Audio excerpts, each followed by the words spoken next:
আসসালামু আলাইকুম ওয়া রাহমাতুল্লাহ। আমার সম্মানিত ভাইরা ও শিক্ষিত বুদ্ধিজীবীগণ, আমি আপনাদের বিনীত অনুরোধ জানাই যে আমি একজন ব্রেন স্ট্রোক রোগী, কিন্তু আলহাজ আব্দুল করিম সাহেবের মহব্বতে আপনাকে এই পুঁঠিমারি মাদ্রাসার জালসায় আমি চলে এসেছি। কিন্তু আমি জালসা করার লোক বর্তমান নয়, কিন্তু কি করব, মায়া এমন একটা খাতারনাক জিনিস, মহব্বত এমন একটা খাতারনাক জিনিস যে মায়া হতে যত সময় লাগে, মায়াটা বিচ্ছদ হতে তার ডবল সময় লাগে। কিন্তু আলহাজ আব্দুল করিম সাহেবের মহব্বতে, আপনাকে পুঁঠিমারির মানুষের ভালোবাসায় আমি প্রায় 7 মাস আগে এই ডেটটা আপনাকে দিয়েছি। যাই বা হোক, আপনারা যখন আমাকে এতটাই ভালোবাসেন, এতটাই মহব্বত করেন, তবে আমি আপনাদের একটু অনুরোধ জানাই যে আপনারা আস্তে আস্তে করে এই আমার ডান সাইডে চলে আসবেন।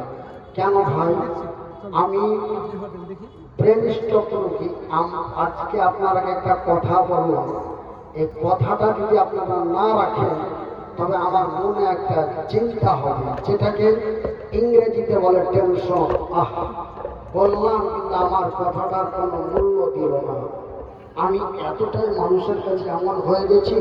কেন, আমি যখন সুস্থ ছিলাম তখন আমি মানুষকে যা বলেছি তাই শুনেছি, কিন্তু আজকে আমার এই অবস্থা হয়ে যাওয়ার জন্য মানুষ আমাকে এতটাই হেয় করে দিল, আমার কথাটা এতই অমর্যাদা করে দিল, এই বলে আমার টেনশন হতে পারে।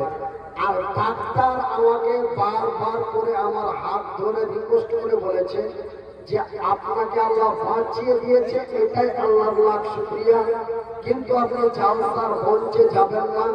আর যদিও যান, কিন্তু আপনি টেনশন নেবেন না, চিন্তা করবেন না, আপনি মেজাজ নেবেন না।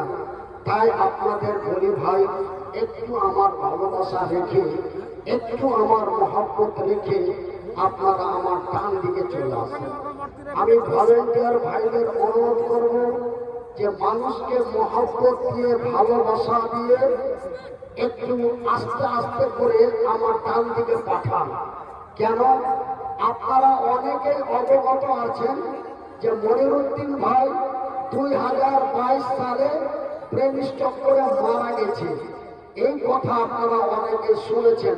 আর আজকে হঠাৎ পুঁঠিমারি মাদ্রাসার জালসায় আসছে, এটা সত্য না মিথ্যা? এই বলে আপনারা অনেক মানুষের সমাগম হয়েছে।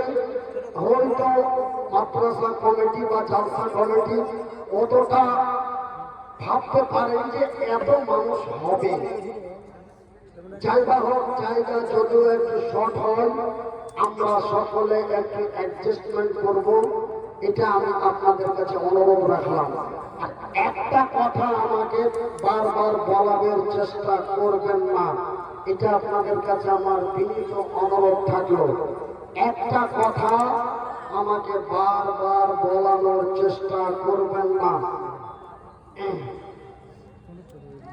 إن الحمد لله نحمده ونستعينه ونستغفره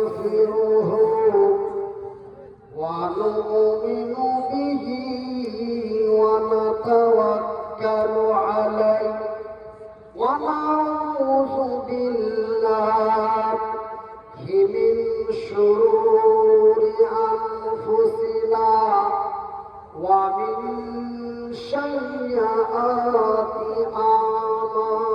أعمالنا من يهده